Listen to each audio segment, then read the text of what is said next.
All right, we are live. Testing, testing. Cool. So, hi, welcome to Citation Needed. Today we're going to be talking about the Ancient Apocalypse series on Netflix, and we have two guest speakers today.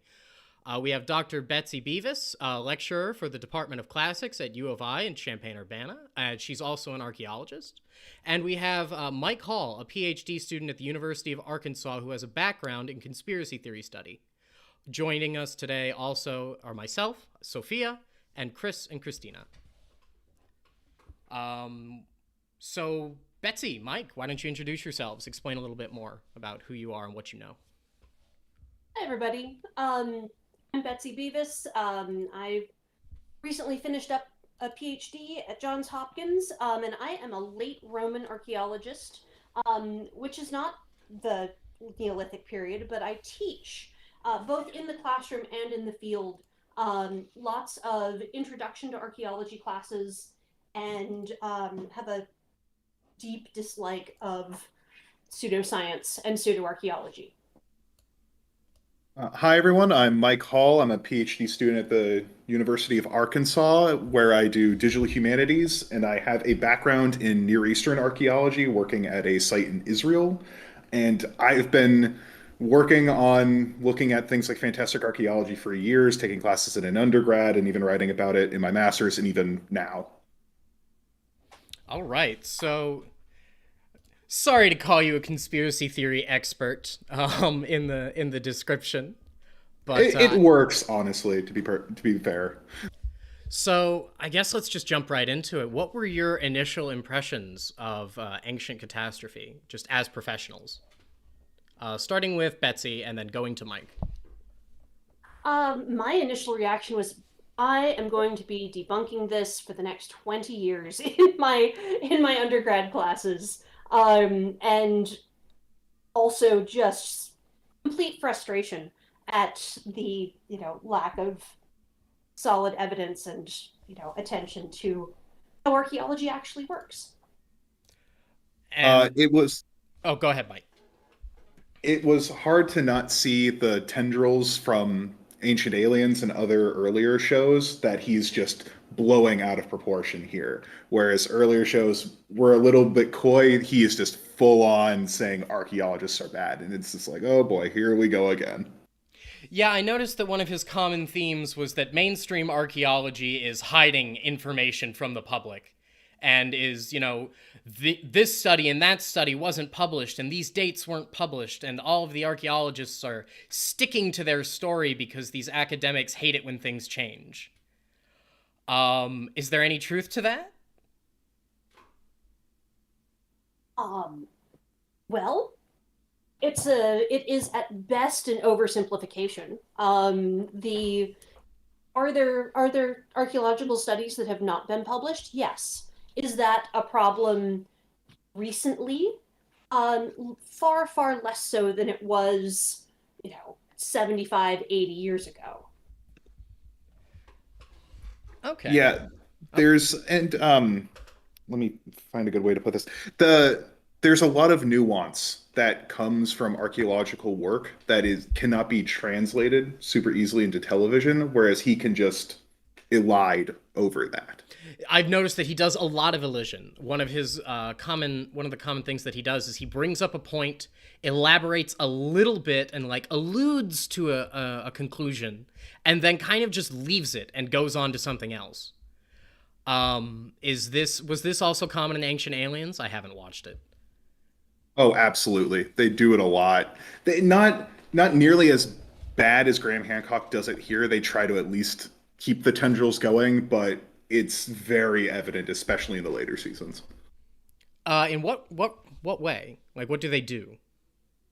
So a lot of, especially, and Graham Hancock does this a lot too, he'll be jumping around from place to place, trying to show what, like, okay, here's the pyramid here, here's underground tombs, underground buildings here, here's underground buildings there, but never really saying Well, there's definitely this connection, but let's talk about this one little thing. And then Ancient Aliens does the same thing. It's this liminality of taking these places out of their context to try to show, just by showing them next to one another, that there must be a tendril if they're talking about them in sequential. Yeah, here's a pyramid, here's a pyramid, here's the night sky, here's a temple that's oriented towards dawn and dusk on the solstice. Obviously, all of these things are from one single knowledge pool that was spread around the world, rather than, human beings looking at the sky for hundreds of thousands of years. Yeah, the lack of context is the, like, one of the cardinal sins of this show.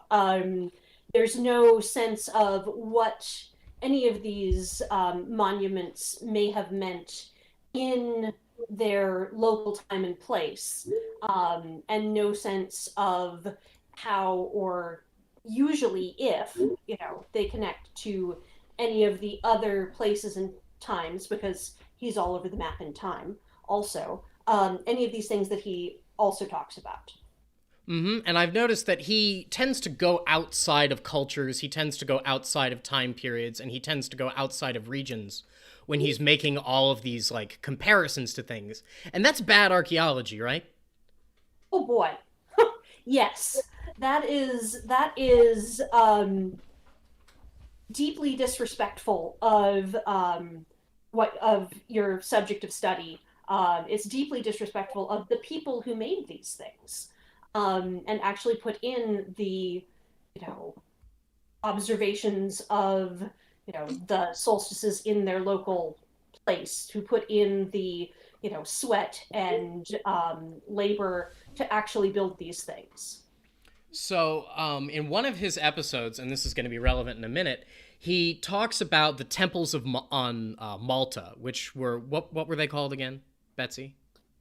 He talked about Gigantica, and he talked about, let me look at my notes here in just a second. He talked about Mijdara. Mijdara, yeah. Yes. And these are two temples from the same culture in a similar time period, is that correct? Yes, these are, they are from Menidra. That's how you pronounce that. Menidra. Sorry. Menidra. They are. These, for some fairly long sense of, the same time period. This period on Malta lasts just over 1,000 years. This time when they were building these very large temples. Really quickly, do you happen to have the dates of yes, when they were building these? The beginning of the earliest phase is about 3,600 BC, and the real interest in this kind of architecture seems to end around 2,500 BC. So when you say it ends, you mean they stopped building temples like that and started doing something else? Yeah, they stopped building this kind of temple. Mm-hmm. These giant megalithic structures. Megalithic, there's a word. There's a word that gets thrown around a lot. In case you haven't seen the show, for our viewers at home, he tends to use the word megalithic every other sentence. If you want to play a fun drinking game that will kill you, take a shot every time he says megalithic or mainstream academia. I would like to interject really quickly here and say, please do not do that. It will kill you. Dying is bad for your health. Yeah, we don't endorse, overdosing on alcohol, over drinking, whatever it's called. But anyway, what does megalithic? Is no one's friend. What does megalithic actually mean? I mean, a megalith. Sorry. So a megalith is in its simplest breakdown of the word, it is literally the Greek words for big rock.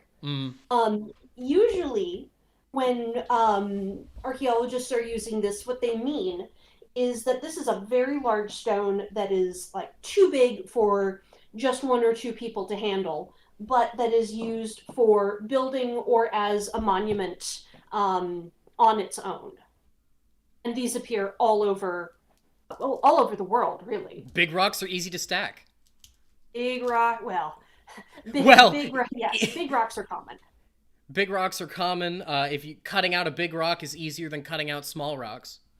Probably. Yes, I don't know. or I'm not a stonemason. and often these are, not necessarily worked to a great degree. They aren't perfect blocks. They might be shaped a bit, or decorated with relief carvings, but they're not necessarily the beautifully cut regular sorts of stones that we see in classical architecture or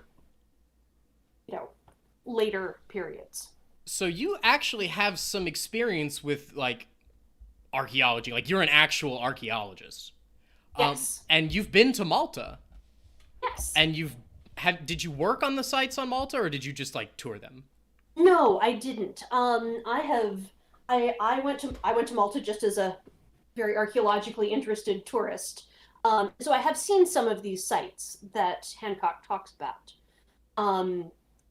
But I've also seen a lot of megalithic sites in Portugal, where I do work as an archaeologist, and teach students at a field school. So what does like working on your site in Portugal? Could you just describe what you do? Like you could just describe the site and tell me a little bit about it, and like what archaeology is, how it functions. Absolutely. So the site itself is a Roman villa, so a big farm with some elite display sorts of buildings and areas and some industrial areas. They mix these two in a villa. This site seems to have functioned as a Roman-style farm from about the 1st century BC through at least the 6th century AD. Wow, that's a long period of occupation. Yes, it really is. And then sometime after the 6th century, part of the site got used as the foundations of a Christian church, which is still actually in use by the local community today. So what we're doing, and one of the things that that doesn't translate well into TV with archaeology is that it is often a very slow process and a very painstaking process, and takes a lot of close observation of different colors and textures of soil, and a lot of sorting and close observation of really unspectacular things. Digging holes is traditionally quite boring. We are very well educated to be ditch diggers.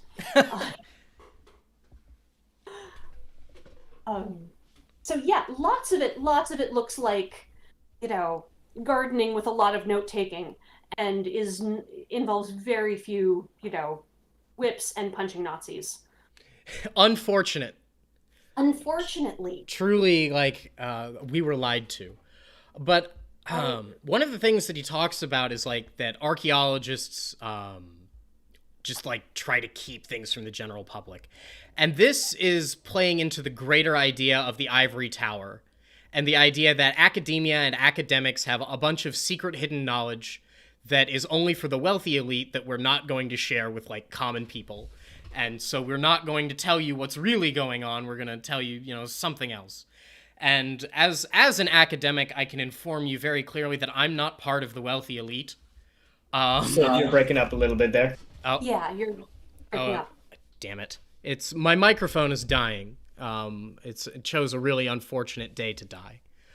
But what I was just saying is that I kind of wanted to talk about the ivory tower, and which is one of these ideas that he's kind of hiding behind when he talks about mainstream archaeologists and mainstream archaeology and the idea that we are hiding information.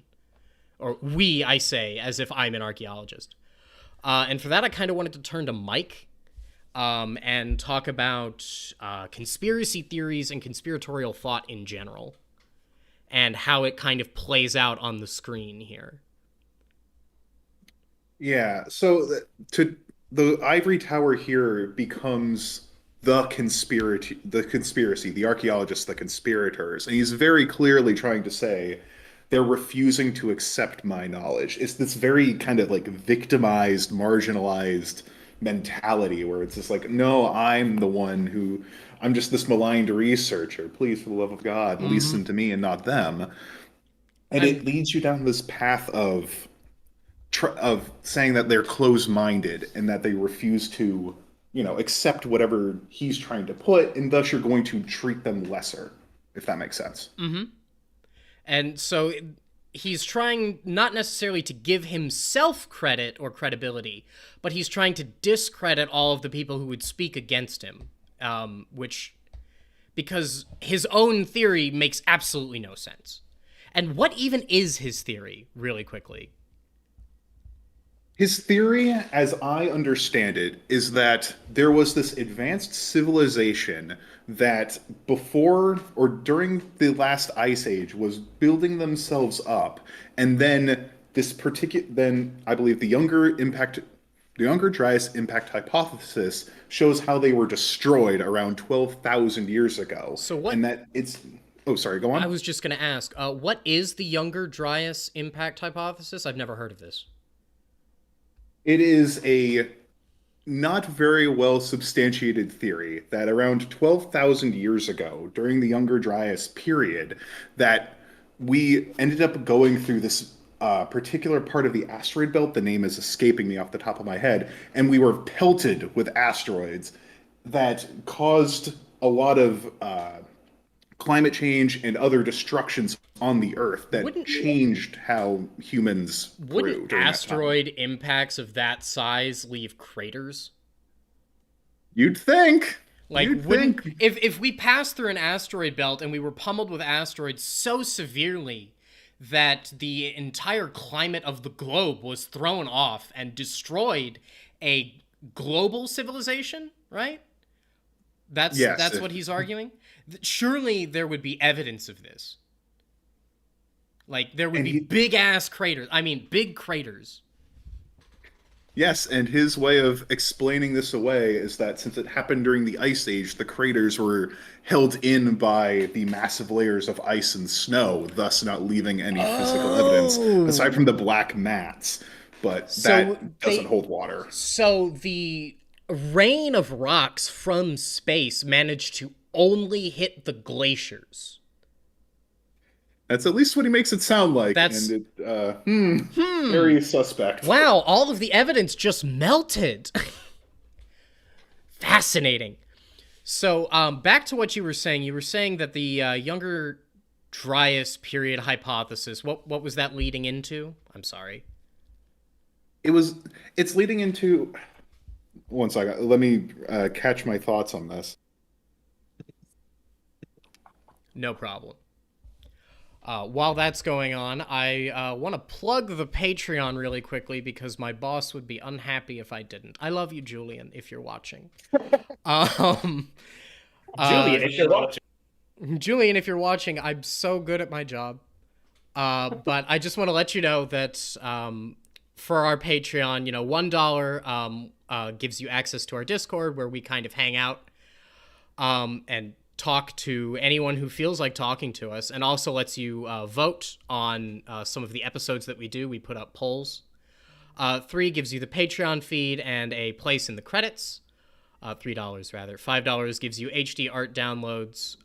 So every single time we make an episode, we put together a pack of all the art that we give, all the art that we've done, and we give it to our patrons at the $5 tier. At the $10 tier, you have a pinned credit at the top of the list, in addition to everything else.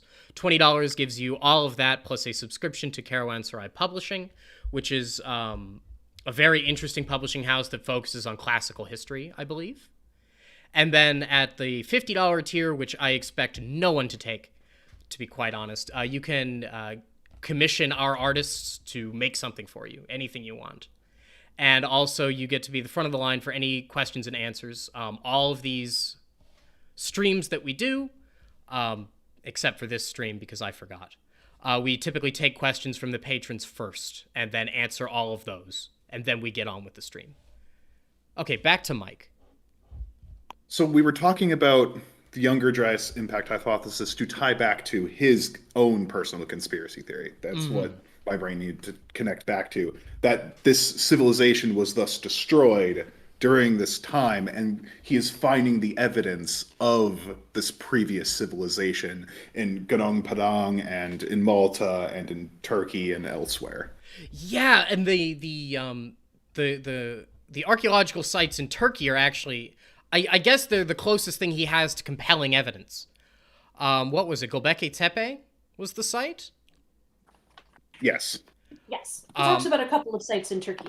Yeah, he does, and I personally am very excited to talk about Derinkuyu and Byzantine and Islamic raids. But Göbekli Tepe, I believe you both have something to say on.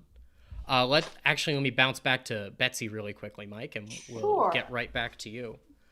What did you have on Göbekli Tepe?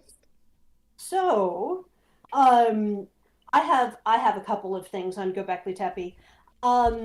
So the first thing is that almost everything he's actually talking about at the site comes from older research. How old? Do you know? I mean, to be fair, this is a relatively recent dig. Research started around 1994. Okay. But he hasn't.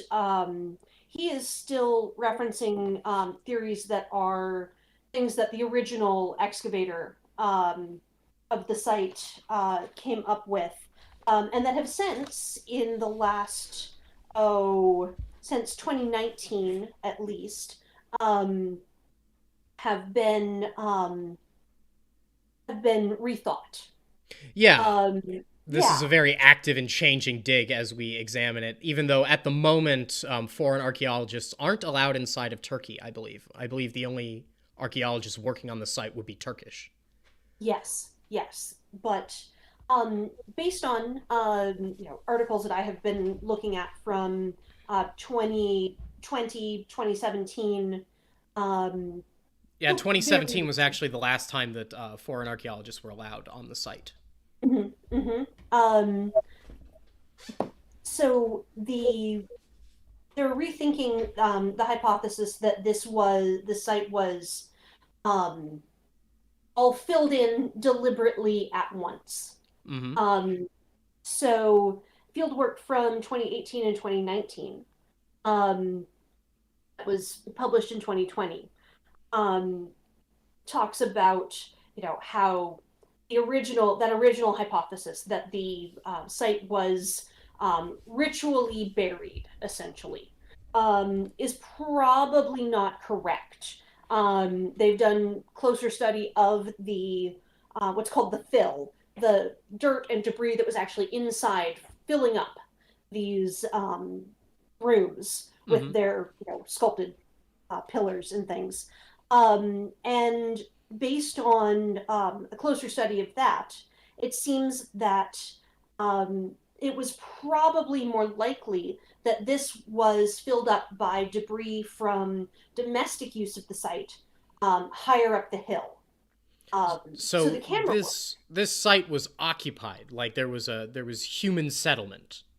Yes, and this is something else that is a more recent development on this archaeological site, is that excavating some of those areas that Hancock so tantalizingly talks about as, we can see these on ground penetrating radar, but they haven't been excavated yet. Well, people have been excavating them. So we've looked at them. We know what's in there.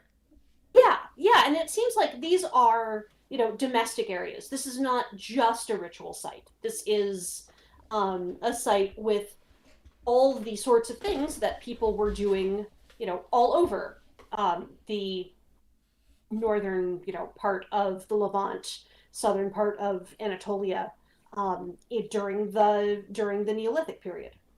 Mm-hmm. And I don't think I actually saw the episode with Göbekli Tepe in it. So what exactly is the site? Oh, okay. So Göbekli Tepe was first noticed in a survey in the 1960s, and excavation started in 1994 by a German archaeologist. This is a site that is sort of most famously known as the first temple in the world. Oh, really? And yeah. And it's, that's hyperbole, but it's marketing. Yeah. So this is a series of oval or round chambers, buildings with a series of sculpted, relief sculpted pillars inside them. And these, pillars are sculpted. Some of them are abstract human figures. Some of them include groups of different animals from the area. And they are like truly fascinating. But the main sort of ritual cluster of these buildings. So these are given letters, enclosures A, B, C, D, and E, I think. And so those were the things that were most focused on in the first decade of excavation. Mm-hmm. And since that time, that's the thing that became very famous. Since that time, excavation has spread out, and we're starting to find domestic areas and starting to recognize renovations and changes to these buildings over time. So the site was occupied for a long period. Yeah, it was occupied for a long period. People renovated these structures. There's a lot more context to this site than just the buildings with the sculptured pillars in them. Yeah, you don't just build a temple in the middle of nowhere. Typically, there's a gathering of people that attend the temple. Yes, exactly. And, other sorts of objects that are used along with the architecture that, can modify and enrich how we understand the site. And what our new understanding of the site is that these pits were filled by landslides. Yeah, essentially. Essentially a small-scale landslide from another part of the site. So Hancock's camera work does not make it clear that the ritual areas, the enclosures, the archaeologists call them, are actually halfway down the side of this hill. Göbekli Tepe means, that's convenient. Isn't it? Göbekli Tepe actually means pot-bellied hill. And this whole site is what's called a tell. Tell, usually. Yeah, a tell. I know what those are.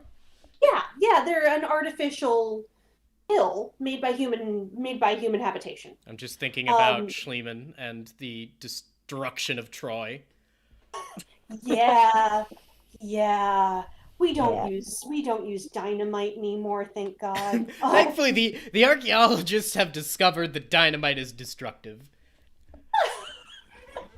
We are minimally smart people, in spite of what Hancock implies. So just to interject here, really quickly, I have just a couple of tiny questions.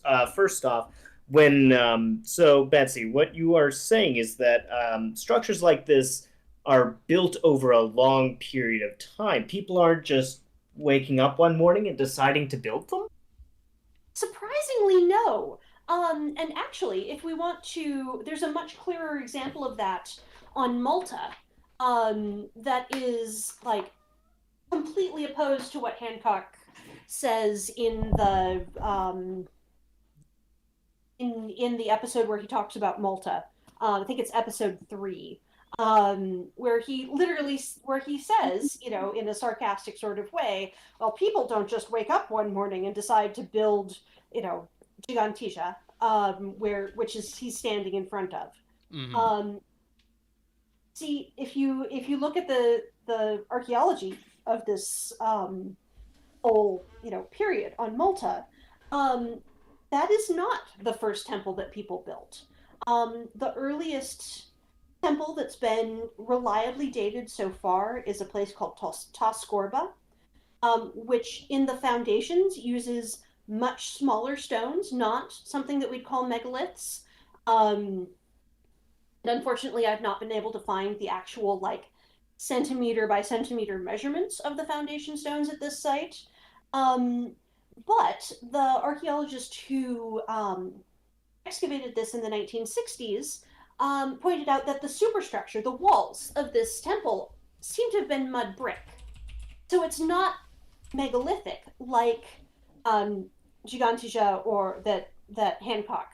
Yeah, and implies. I imagine mud bricks are much easier to obtain than cut stone. Yes, they are. You need mud and you need sunshine. They're less permanent than cut stone, but they are, a common building material before people start really investing in stone architecture. And one of his big points in that episode is that there is no evidence of a architectural buildup. He says that there's no evidence that the people of Malta developed architectural skills, the architectural skills needed to build Gigantija, before they built it. They just woke up one morning and were like, let's pile up some rocks and make some domes. Well, yeah, he thinks the survivors of his advanced Ice Age civilization taught them, but he is wrong. Let's just say that he's wrong. He references a local piece of folklore that was first written down in the 17th century, which he doesn't have any sort of information about how old that is. And what was this piece of folklore? I'm sorry. This is the legend he talks about, where a female giant built Gigantija after falling in love with a local normally sized human, and he ties this into all of the other pieces of. And so this was a legend that was first recorded in the 17th century. It's not like that's not that old. Like I could very easily see someone looking at the remains of this temple and explaining to their kid, "Oh yeah, a giant built it." Yeah, and that's a common thing we see for, explanations of megalithic structures, all over Europe at least, which is the context I know best. That, oh yeah, a giant built that. But, this was written down, our first hard evidence of this story was written down by Giovanni Francesca Abela, the vice chancellor of the Order of the Knights of Malta, who, to be fair, was skeptical of this story himself, but he recorded it. I was about to say the Knights of Malta. We've got to also consider the Christian angle here. Yes. Because whenever you get Christian orders recording local legends or local myths or anything that really doesn't line up with their worldview, they do tend to distort it heavily when they're recording it. This happened notably in South America. When the conquistadors were recording native myths and native rites and native religion, they immediately cast doubt upon it and didn't record it faithfully. So, not surprising. And that throws, question onto everything he talks about in episode, Hancock talks about in episode 2. And I do want to mention, and we'll get back to you, Mike. I swear I didn't bring you on just to listen to my voice. Sorry, I talk a lot. No, I am thoroughly enraptured by this conversation on my end, so please keep going. I wanted to talk about Derekuyu. I don't know if I'm pronouncing that properly, but one of the things that so Derekuyu is in the region of Cappadocia or Phrygia, which is in southeastern Anatolia, west of the Taurus Mountains, north of the coast. Like if you went directly northwest of say Cilicia, Antioch, that region, and crossed the mountains, you would hit Phrygia. You would hit Cappadocia.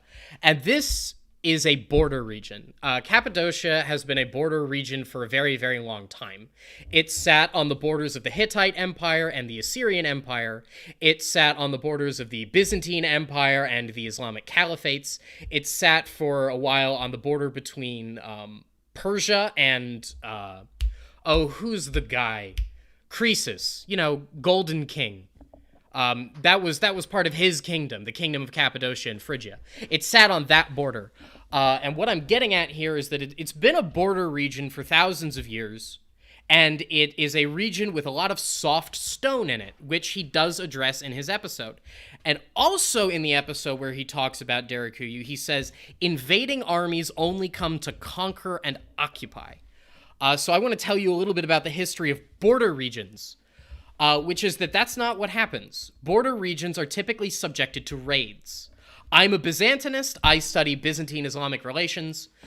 So the part that I know best is Byzantine and Islamic raiders going back and forth over the Taurus Mountains and burning local villages, stealing their livestock, and going home. Typically, it was the Arabic and Islamic raiders on the offense and the Byzantines on the defense.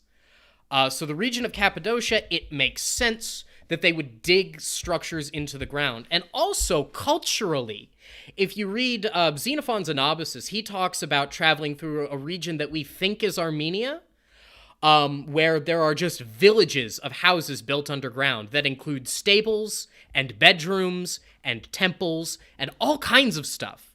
Like Xenophon, this type of village in this particular region is already common, just baseline.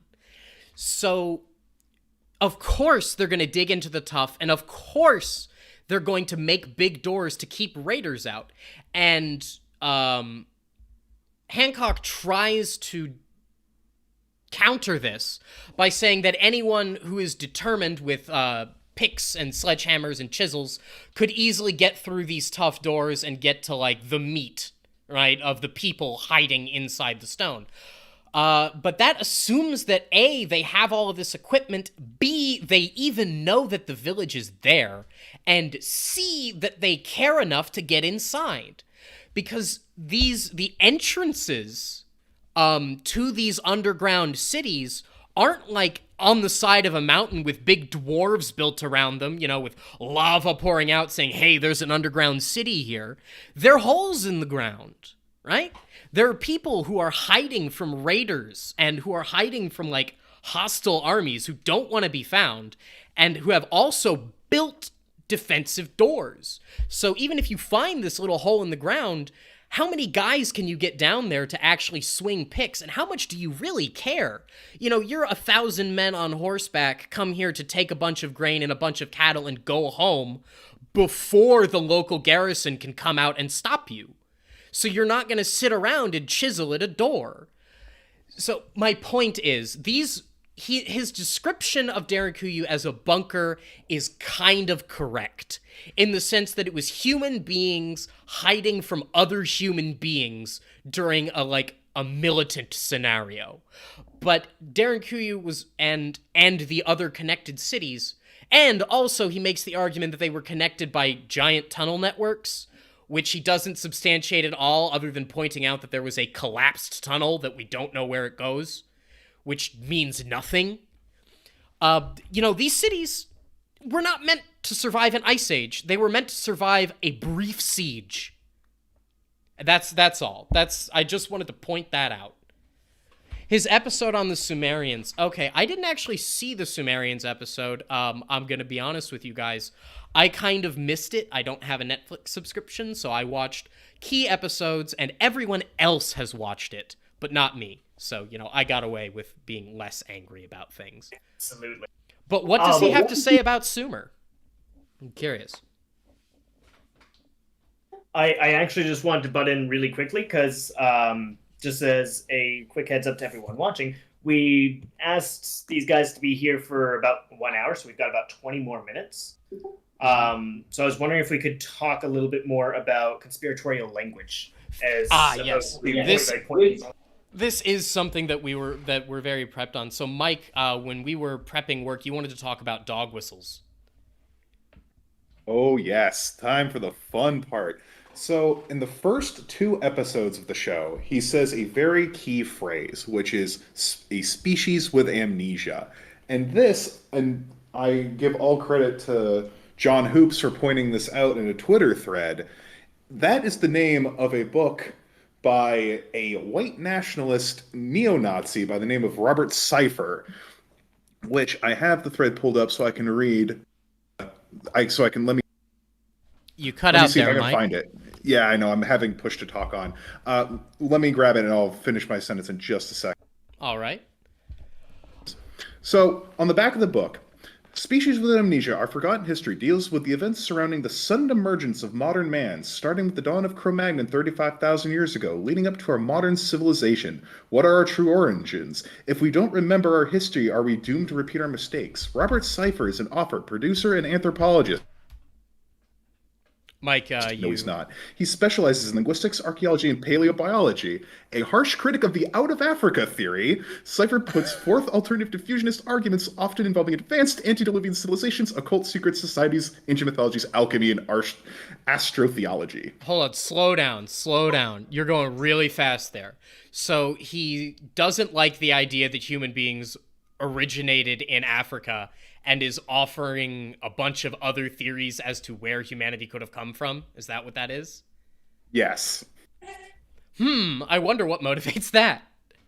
Yeah, and if you look at the back cover of the book, it has it's called the Atlantean Gardens Press or something like that, and it's just the Nazi eagle. It's fantastically terrifying. It's just straight up. So the phrase "a species with amnesia" is just straight up taken from a Nazi work. Yes, it's just straight up a Nazi dog whistle, in my humble opinion. And just to clarify, what exactly is a dog whistle? So usually when you talk about this particular conspiracy theory, it is that there was once a lost civilization of white people that were lost due to either a cataclysmic event or, in the way that most neo-Nazis will portray this theory, by mixing with the local peoples, to put it very mildly. Ah, wonderful. Yeah, it's super racist. Like, extremely racist. And yes, is Graham Hancock pointing it out to mention that? Maybe. But that's the plausible deniability angle that you see with a lot of conspiracy theory. They're trying to put it out there so that the people in the know understand, and everyone else is just like, that's weird. That's a weird turn of phrase. Well, that's a funny little turn of phrase. I bet it doesn't have any deeper meanings. I shouldn't think about it. I think when he can tell you. So you said in the first 2 episodes, what about the rest of the series? You watched the whole thing end to end. What's going on there? A lot more of what Graham Hancock does for the rest of the series does not stick with that species with amnesia. He's playing into it throughout, but he's more focusing on how to show archaeologists as a conspiracy group by saying that they're the ones that are keeping me down. They refuse to look into this. They're keeping me away. Like in episode 6, if I remember correctly, he was not allowed to go to somewhere and film because they're just like, no, you peddle pseudo-archaeology. We don't want you here. You are not allowed to come here. But the problem with that is that it then can play off into, see, they're trying to keep me away because I'm getting at the truth. Mm-hmm. So yeah, I literally cheered for the managers of the Serpent Mound site for sending him that letter saying, get off our lawns. Get off our site. Go do your bullshit somewhere else. Very much. Next door with the guy who clearly is into your bullshit.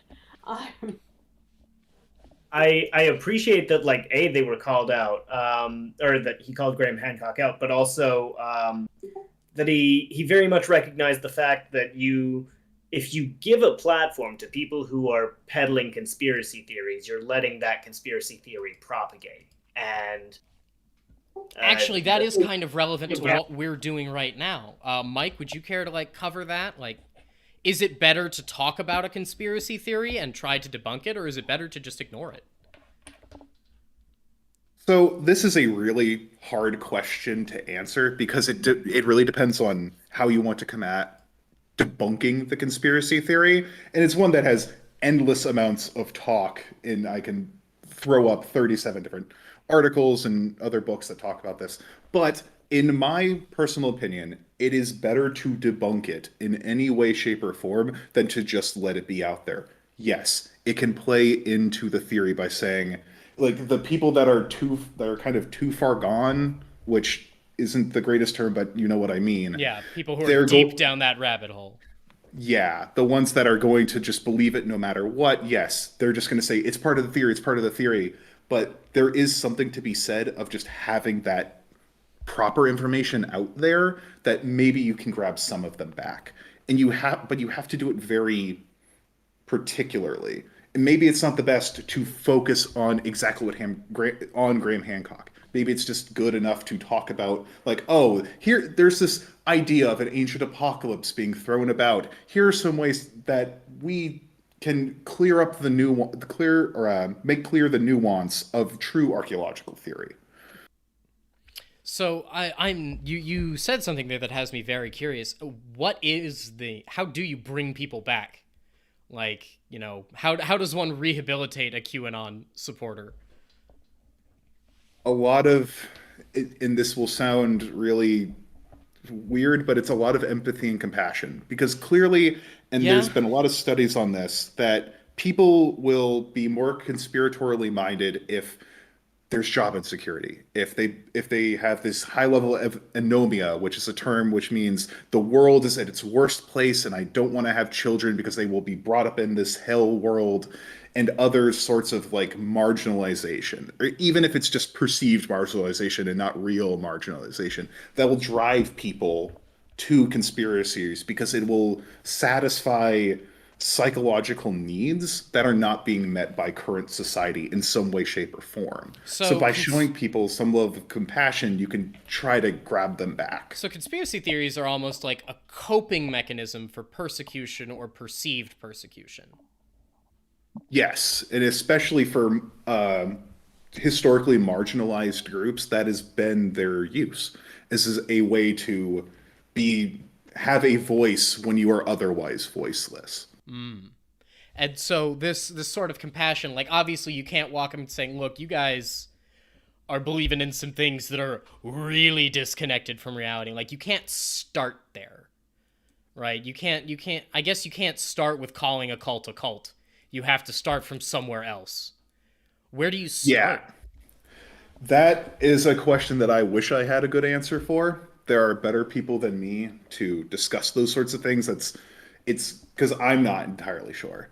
Because I want to be the person that's like, you believe in these wrong things, but I know that's hard to do. But I think a lot of it is trying to meet them part way and just very slowly walking them through their own logic and being like, okay, well, how does this fit into this? How does this fit into this? And try to show them where they're making the leaps to see if they can kind of latch on to the fact that it's a bit too much of a leap. This is definitely something you can't do over the internet. Like you can't get into a comment section or a Reddit thread and try to pull this off. This can only come from people who are like loved ones or professionals or someone that they like know and can speak to in person and have like and are like fully realized humans, right? Because Yes.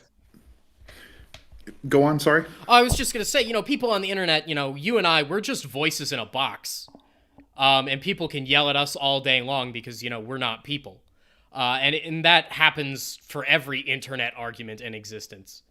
And anyway, we're getting a little bit off topic.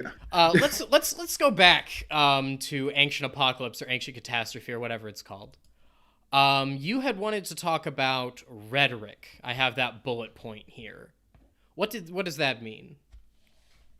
So it's the way that Graham Hancock is phrasing and shaping the way he talks about archaeologists and his own finds. So he's shaping perceptions. Like one of the things that he does, for example, he says, I'm not arguing that they went to space. Instead, I'm arguing that these are bunkers that were meant to survive essentially a nuclear winter, right? So he will present a ridiculous theory and then say that he has nothing to do with it and then present his own ridiculous theory. And that's common, I assume? It's definitely a way that conspiratorial actors will try to market themselves, because if you put out like the truly blatantly crazy theory and no one bites, you can kind of have that uh, presumed like jokiness. Oh, irony. Sorry. Yeah, there's a level of like detached irony there. Like, I was just kidding. No, no, no, that's too crazy. But here's this, and by putting that next to like a slightly less crazy theory, they're like, okay, if it's not that, maybe it is this. Maybe he's not. Maybe he's asking the right questions if this other thing exists out in the universe as a potential idea, even if it is totally crazy. Interesting. I don't think I have any more bullet points. Was there anything that you wanted to talk about specifically, Mike, that I haven't gotten to? So the one of the things I do want to kind of mention here is that like the way this show is formatted is that he constantly is jumping around from point to point to point, taking them utterly removing the context as we mentioned earlier, and that is something that you see a lot with conspiracy theories. It's this collection of errant data that doesn't have a quote unquote satisfying answer, or that the official narrative doesn't know what to do with, whether it actually has some, whether there is an answer within the official narrative, this being mainstream archaeology, isn't the point. The point is that for them, it is errant data. It proves the official narrative wrong. And by showing all these errant data points next to one another, he's slowly eroding the foundations of how modern archaeology is seen. And it's just because it's so much easier to point out all of the flaws when you put them next to each other than to spend a couple of hours talking about the nuance of how archaeological work works. And how does archaeological work work? Like, you both know. It works. It works from the bottom up. What Hancock is doing is starting out with a presumed theory and then looking for data to support that in an oblique way, rather than starting from, a location or a, kind of material, or something, starting with the objects or the site, and read and listening to what the site can tell you. So rather than sitting down at the site, collecting artifacts and reading the dirt, as it were, and drawing conclusions from what is actually there, he is going to sites with a preconceived notion that he's trying to prove. So everything Absolutely. that he sees that can reinforce what he's after, he will focus on, rather than like letting the site tell its own story. Absolutely. And he's really doing, I was very interested, thinking about rhetoric, I was very interested in the sort of meta conspiracy theory that he's building. He's going to people with their own sorts of pseudo-archaeological theories about these sites, and using them to build up his own higher level conspiracy theory, which I thought was, a fascinating move. Marrying all of the conspiracy theories into one uber theory. Yes, yes. That's common too, isn't with it? With our powers combined. Yeah. Like, Mike, just really quickly, isn't it common to collect conspiracy theories and use them to support each other? Oh, yes. And there's a lot of evidence that if you believe one, you're going to believe more. And you'll see this especially with another televised pseudo-archaeological show, Ancient Aliens. While, yes, it's focusing more on the ancient astronaut theory by Eric von Daniken, the later episodes of the first season tie in alien abduction narratives. It ties in MK Ultra. It ties in all of these other both proven and fictional conspiracy theories to create a more coherent narrative, to try to drag people in from these other ones, being like, okay, if this connects, then these connect. That makes sense, thus bolstering their own fan base. Interesting. Well, I think that's actually our time for this particular segment. You guys are welcome to hang around if you want while we go on and do the rest of the channel stuff. And for the viewers, we're going to be talking about the true size, which I am the project lead of. And we are also going to be talking about what our researchers are currently working on and doing, which will be... Huh? Yeah, could I actually just ask one quick question Of of course, Betsy and Mikey before they possibly head out? Because I had maybe one small point. This could definitely spiral. To stick on before we tied up, which was it's a sensitive word, but like the subtle bigotry of Graham Hancock in his show and in his theories. Why do people say that this is bigotry? Frankly, I prefer not to use the term racism in this case, just because it's very 19th century Britain colonialist thought. Yes. Yes. Yeah. I know I have not spent the time that Mike has with the neo-Nazi conspiracy theory end of this, but I can speak from my own observation that there is a persistent feeling that people in the past were not as smart as people that are today. And, Hancock actually addresses that and then immediately walks it back. Yeah, In the beginning of his episodes, he says that we here in the modern era are conceited and think that, our ancestors were dumb. But then he goes on to talk about how our ancestors must have been dumb because they got all of this stuff from a greater previous civilization. Absolutely. And that is like one of the things that I see as like the core of the, bigotry involved in this. And, there is, if you look at the sites he's going to, even the places in Europe that he's looking at in Malta, there was a long-standing argument about whether and this goes back into the early 20th century, the 19th century and earlier, that the people who lived on Malta, who are as close to Arab North Africans, because Malta was Islamic for a very long time. For a very long time. The idea that the local Maltese population could not have built these massive structures, and this is well directly colonial in its origins. This idea that other people from other, quote, less advanced cultures, close quote, it was simply impossible for them, to build temples or to build pyramids or to make the Easter Island heads. Yes, exactly. So... Mike, do you have... Oh, no. Sorry, Betsy. No. Go right ahead. I was just going to say, Mike, do you have anything to add there? I think to add on top of this, especially when you look at Graham Hancock, when he's talking about like the mythology of things, where he's saying that there has to be a real story behind it. It takes away the creative agency that ancient peoples have that we're allowed to have with our own stories. Mm-hmm. Like no one's going around saying that Harry Potter is real. But people have created a whole mythos around it. No one's going to say that the Hitchhiker's Guide to the Galaxy is real, but people still make a whole mythos around it.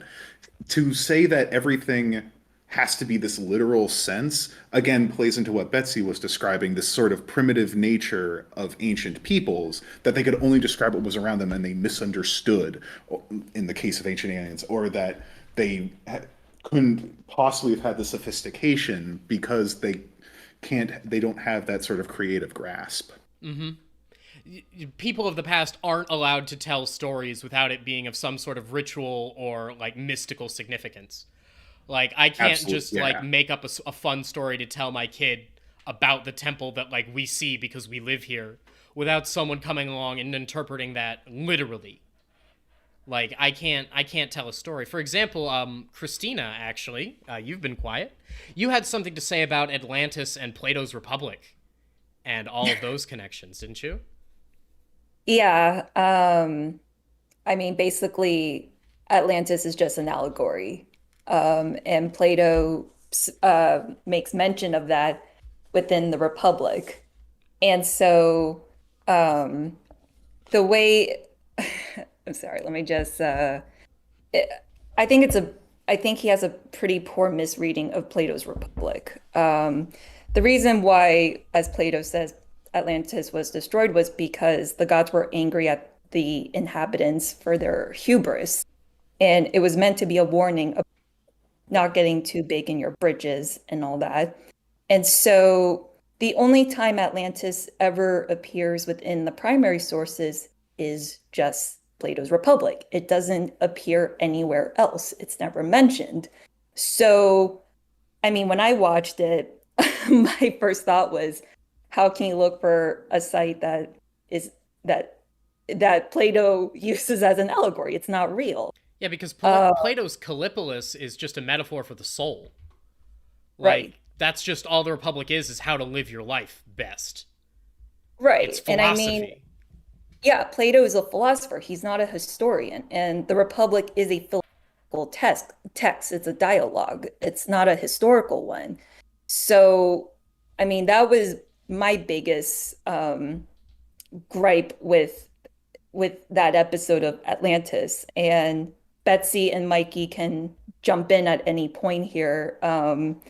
But that is really my that's my argument. That's the one episode I really had watched, just because I watched some of the other ones. I'm just not familiar with those sites. I'm not an archaeologist, but as a Roman historian, I have familiarity having read Plato and taken classes in that as a student, that it's an allegory. And he doesn't even place Atlantis in the Aegean, does he? I don't think so, no. I don't remember where exactly he has it now, but yeah. Betsy, I think you were talking about this before the stream. Because isn't the big theory about the real Atlantis is that it was the Greek island of Theros, right, that exploded because of a volcano, which and that also doesn't hold water, because even in the visual culture, where we do have a record that stretches from the early Minoan period to Plato, there's no continuation of that idea. And there are lots of cities in the Mediterranean that have been hit by tsunamis, or flooded, or had landslides, had natural disasters, and there isn't the sort of visual record to go along with the textual record that Christina was talking about. There's just isn't the visual record to. And so, really quickly, because we are leaning into jargon just a little bit, what is the visual record? Oh, sorry. Art, architecture, random bad drawings on pottery, anything visual. Mm-hmm. Is the visual record. Yeah. Okay. As opposed to the written. Yeah. Got it. As opposed to the written record. Okay, now I'm following along. Because didn't he place Atlantis in the Caribbean? Hancock does. I think Plato says it's in the Atlantic, just beyond the Pillars of Hercules. Yeah, he says it's just outside of the Mediterranean. Where no one. And again, he doesn't really care where it is, because he's just talking about the tripartite soul, and I'm not here to get into Plato's Republic, mostly because I haven't read it in like 2 years. But yeah, it's been a hot minute since I've read Republic. But yeah, no, in Hancock's show, I think he doesn't straight out come and say it, and that's one of his favorite devices, is essentially just ask questions, and those questions just happen to be very leading questions that very much lead you into I don't know, maybe his conclusion. Yeah, he likes to ask questions without asserting points also. Yeah. Like, he spends a good portion of the series just being like, question mark? I think they did this. I think they did that. Could this mean? And then he, like, walks away and does something else. Which... He does dramatic shots of him posing, looking out over the water. Oh yeah, and let's not forget the dramatic shots of him sitting with his magic notebook and his very authoritative glasses that let you know that he's an intelligent and trustworthy source.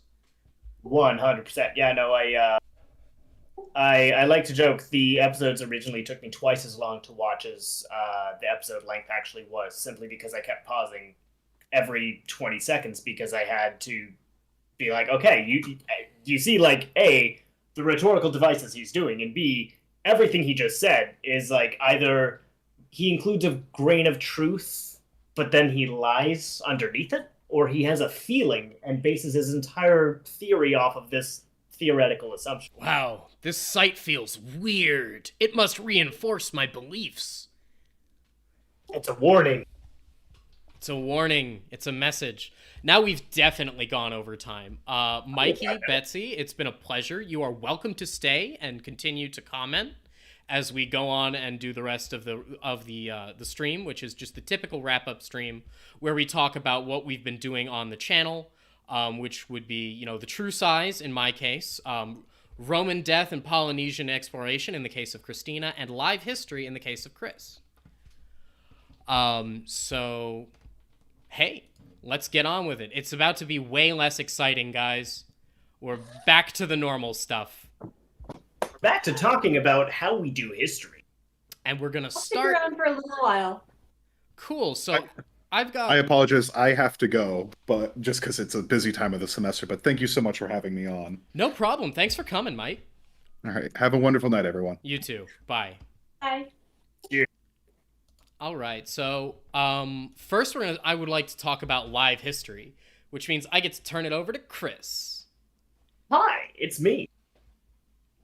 So in the background here, you will see a trailer that Imperium Romanum has sent us, and I love these guys. I love their work. I love their dedication to historical recreation, and I love that they do so much filming for us. And Chris is the one who works with them the most. So would you mind talking about that a little bit? Yeah, no, like we were lucky enough to get in touch with these guys last year, and ever since then we've essentially been working with them all year to start making some more content on the channel that can really bring the past to life in a way that, I mean, our art, don't get me wrong, absolutely incredible. I love everything about all the work that our artists do. I love everything that we have. I love all of our graphics, et cetera, et cetera, et cetera. But there's only so much you can get out of a graphic, and there's something more that you can get out of someone doing a physical reenactment. And physical reenactments lend so much because, like, once you sit down and try to recreate something, you know, some, like, just academic theories that we've been writing down on paper kind of fall apart. And that's a really important part of history, actually. It's like, you know, well, let's actually do this and see how it works and then make it work, which is what these guys do. Yeah, exactly. I'm a huge fan. Sorry, Betsy? Oh, I was just going to say I'm a huge fan of, you know, experimental archaeology and, you know, living history. So I'm really excited to see more of those videos on your strike. Oh, excellent. Thank you. Yeah, no, me too. We've got a few more coming out. We should have another one coming out this month. It's going to be on the big question of what happens when a Roman soldier dies, it's a very popular question on the internet. We've gotten a whole bunch of questions about that in the comments. And, you know, it's one of those standard questions of, well, how do things happen? How do they keep track of the people who died? Who sends the letter home? How did they handle funeral costs? What happened to the widow and children? Even, you know, Roman soldiers for a long period of time weren't officially allowed to marry, but they had their camp wives, as they were called, and so who took care of them, et cetera, et cetera, et cetera. So essentially what we do with Invicta is we put together kind of an idea list of, okay, say we've got this idea in our head of kind of what the outline of this episode might look like. can you film along these lines? So we give them a full-on outline, and they go ahead and give us footage. And some of the stuff they give us is truly incredible. And the one real nice benefit of them is they are based in the Netherlands, which is, for those unfamiliar, it's right near the Rhine River, which was the Roman border with Germany for a few hundred years. So they're very, very, very well placed, and they actually have access to a number of Roman sites that at which they film. And so when it comes to these idealists, how much like creative control do they have? Do we just kind of say, hey, could you guys film a patrol outside of a watchtower, and then they just decide what to do? Yeah, so they have a good bit of creative control in that we make sure that they see every episode before it airs. And if they have any requests, we take those absolutely into account. If we make a small mistake in the script, it happens sometimes. Like I think with our Republican Legion true size script that went out, we had to put a note in the comments that no, these cavalrymen did not actually have stirrups. That was I want to step up and take that one on the chin. That was my mistake. I knew, and I do know, that that Roman cavalry didn't have stirrups. I am a very big, like, stirrups didn't come in until, the late Empire at most. Like, they came in with the Huns. I know that. But when we are creating art and when we are... We work with an entire art team, Pentacreate. I suggest you check them out. They have a website called Printer Panther. They're really cool. When we work with our art team, we, the historians, have to essentially collage together a collection of images to recreate a historical piece. So, if we want to build a scene, we want to represent a building, we want to represent a person. And for the scene and for the people where the Roman cavalry has stirrups, it is because Sophia, I took a picture of a medieval horseman and I said I would like them to be posed like this. And one of the parts of the pose was that this medieval horseman had his feet stuck in stirrups. So I gave them a bunch of references and said, make the guy riding the horse look like this and make him posed like this. And they did. They did exactly what I asked them to do, and they included the stirrups because I asked them to, and I didn't think to say no stirrups. And that art piece made it all the way through pre-production and about halfway through production before we realized that mistake had been made. And at that point, to keep our schedule, we just had to keep the art. So we knew, and we know, and I'm taking full responsibility for that piece of historical misinformation. For the record, that was not meant as a personal attack. I know it wasn't. I've just been thinking about it the whole stream. I know. I'm so sorry. Yeah, no, but anyway, going all the way back to creative control, the Imperium Romanum guys, they see all the videos we do before they come out. So they are basically able to say, yeah, let's go ahead and tweak a little bit here, if it's not quite to their standards as well. So we do work very closely with them. I absolutely love our partnership. The guy who I'm in regular contact with, his name is Mark. Great guy. Really, really funny guy. He's one of these people. I won't tell you which one. But essentially, they have a core group, and then they can pull together, I think, 20-something people. They actually, it might surprise you guys to learn that there are a number of women among their reenactors who do an absolutely phenomenal job in some of the new footage. I really can't wait for the new episodes to come out. I was about to say, do you think the Imperium Romanum guys would be mad if I said they were cute? If you did what? Nothing. Completely irrelevant. You cut out at just the perfect moment. That's the perfect time for me to cut out. I said they to remove ambiguity. I said, do you think they'd be mad if I said they were cute? See, you cut out again. And really? I think it's did I genuinely cut out a second time there? You did. I heard you say. Well, I guess that's a message, so I won't repeat it for a third time.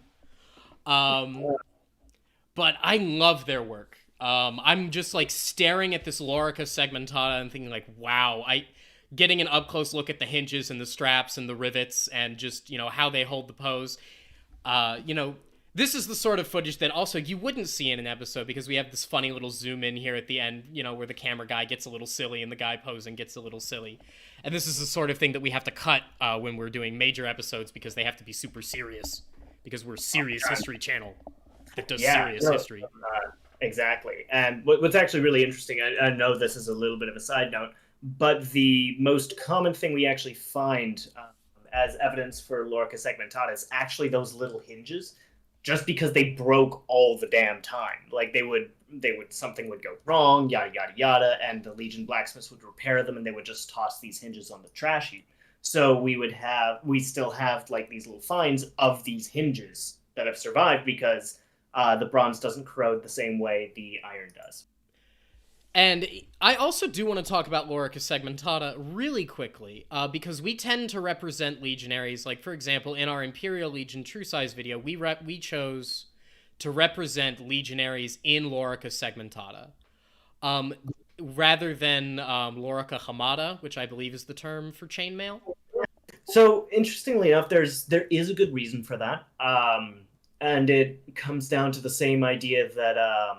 and this might sound weird to some of our listeners/viewers, it comes down to the same idea of shield uniformity, actually. So you know how Romans always have the same shields, blah, blah, blah, blah, blah. Oftentimes you have Greeks having the same shields. If there are any fans of 300 in the chat, ha ha ha, shout out. Terrible movie. Bad movie. Terrible movie, but I love it. Bad movie. Betsy, what is your historical informed opinion on 300? Oh my god. I think it is a loving recreation of a really awful comic book series. Herodotus would have loved it. With nothing to do with the actual history. They leave out the thespians. Exactly. All the other people who died at Thermopylae. Yeah, that one. Wasn't just the but Spartans. again, going back to what I was talking about with Thermopylae, you have that uniformity. I mean, I understand Thermopylae was just everyone wearing man-thongs and shields and nothing else. But, like, you see the shield uniformity. And that wasn't a thing so much in the ancient world. Everyone painted their own shield. The only Roman shield that we found, we actually found a Roman shield at Dura Europos, and I think it dates to the 200s. Correct me if I'm wrong. Anyway, that's off the top of my head. Don't take that as... but search for the... I think. Sorry? 256, I think. Excellent. I just caught this like 2 weeks ago. Oh, Ooh, sweet. So Someone who knows what they're talking about, finally. It's one of the coolest finds, like of a Roman military nature, just because it is... Like, it's a very unique shield, and it's clearly hand-painted by the guy who was either wearing it or he commissioned a friend who was actually a decent artist to do that. But it is nothing like the standard Roman Legion shield pattern that we see in all media, like ours included. Yeah, I was about to say, we kind of just lifted the Roman Legion pattern. The pattern that we use for Roman shields is the pattern that pretty much everyone uses for Roman shields, which is the, like, lightning bolt, like, party per... Trajan's column. It's Trajan's column, yeah. Trajan's column design. Yeah, so going all the way back to the Lorica segmentata, that's the reason we use it. Especially for these so-called high imperial legions. It's essentially to show without necessarily having to explain to the viewer. It's like, hey, these are the guys at this time period. They're wearing this armor. They are legions from the High Empire. And we don't have any confusion with who are they, what are they doing. It's, again, same reason for the shield uniformity. It's both that and... same reason Hollywood does things this way, budgetary reasons. It costs a lot more to have a whole bunch of dudes wearing a whole bunch of mismatched things. Yeah, we would have to commission, like, if we made 2 legionary models and included them, we would have to make, like, 15 to make it not look bad, which would take so much time. It would take a lot more time, and time is money. And, we have schedules that we've got to keep.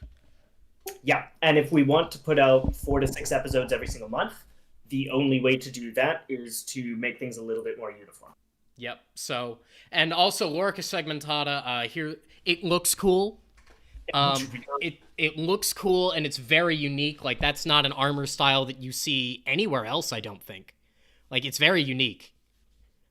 Whereas chainmail is quite boring, even though it is, I would say, like, the legionaries would all be probably wearing different types of armor, because even though armor in the Imperial period was state issued, it was more like it was state funded, I gather. I'm not an Imperial historian. You know, in the medieval period, you just bought your gear from a state warehouse. And those state warehouses commissioned blacksmiths who made what they made.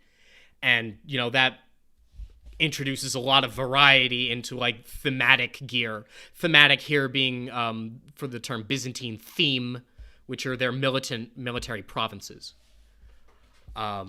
Is that how that worked in the Roman Imperial period? Does anyone know? Yeah, so I have a very long answer to this question that could probably be its own episode. Essentially, it goes all the way back to a combination. It's kind of a yes and answer, where every legion had its own blacksmiths. So these blacksmiths would not only, they could make armor, but armor took a really long time to make. They would be most adept at just fixing things that were broken. If there was a massive campaign, the Roman state might commission everyone in a certain province, all the blacksmiths in a certain province, to start making stuff. And we actually have evidence for this in the Oxyrhynchus papyri, going back to, I think it's AD 6 or 7, right before Augustus's Arabian campaign, where he essentially commissioned the then governor of Egypt, whose last name is Gallus, to go on a campaign into what we now know as southern Arabia, which at that point was an incredibly, very, very, very wealthy region. That's basically where the spice must flow, perfumes, aromatics, the whole 9 yards. Everything went through or by that little spit.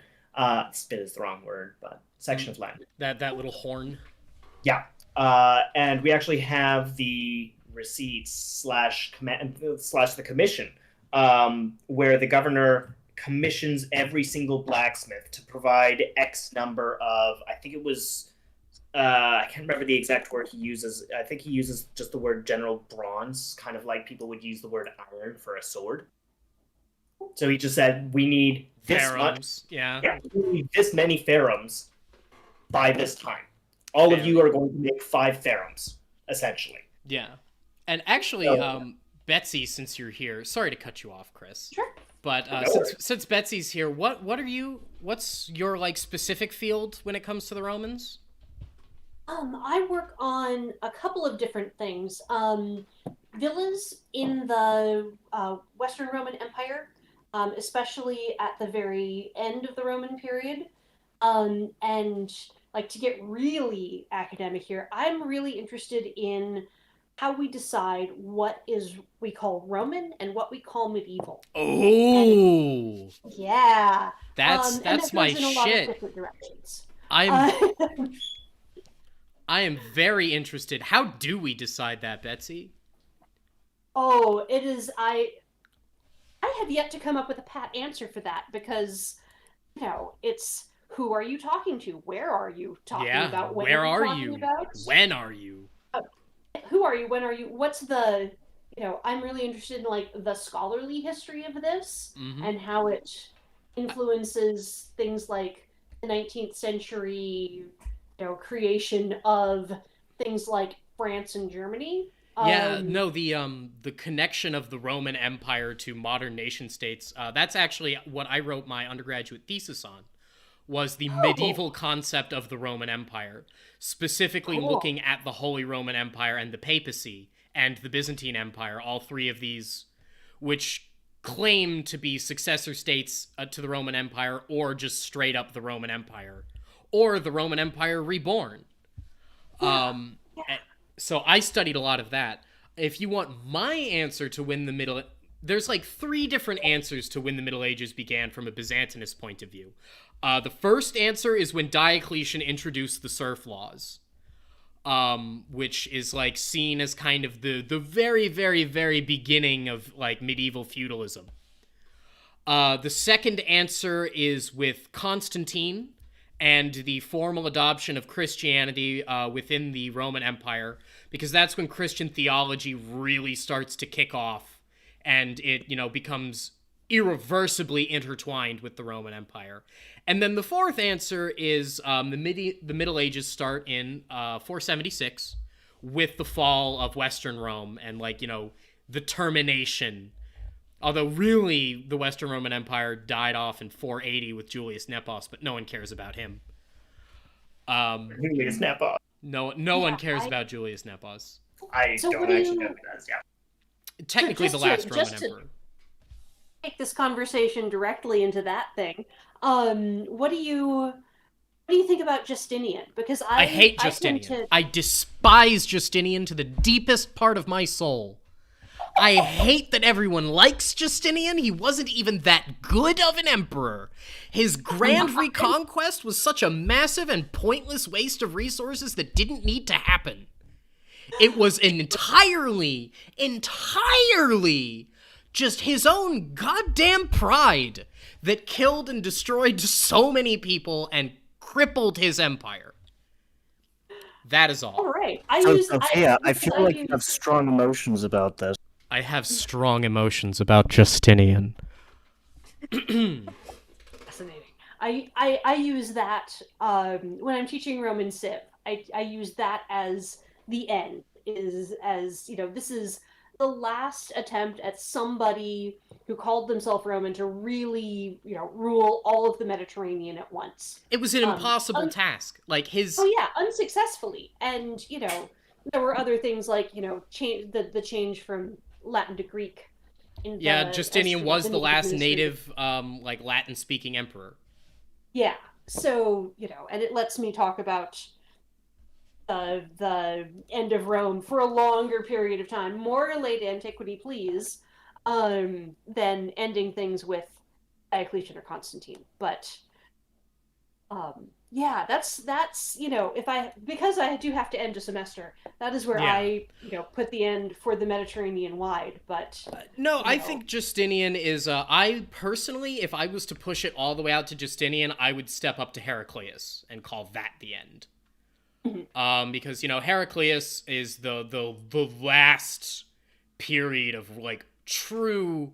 I hate to use these words, but Roman dominance kind of ends with Heraclius.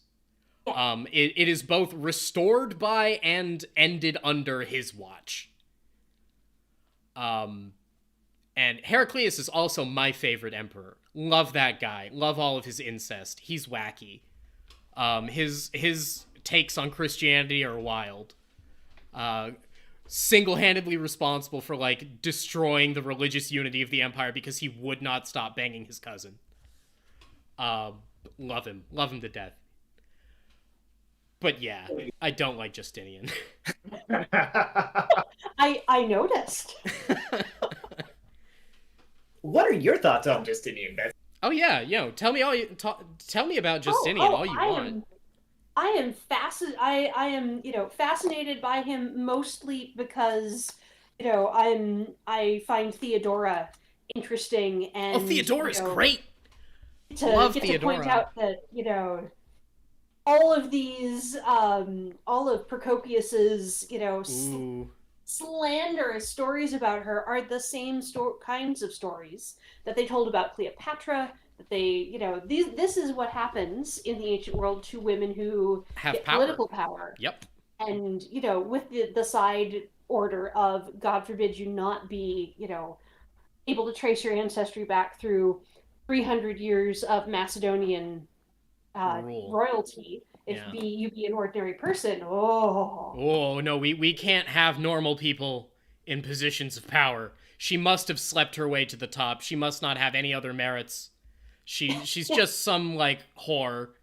Thanks, Procopius. Clearly, that goose had some sort of political power. That goose had pull.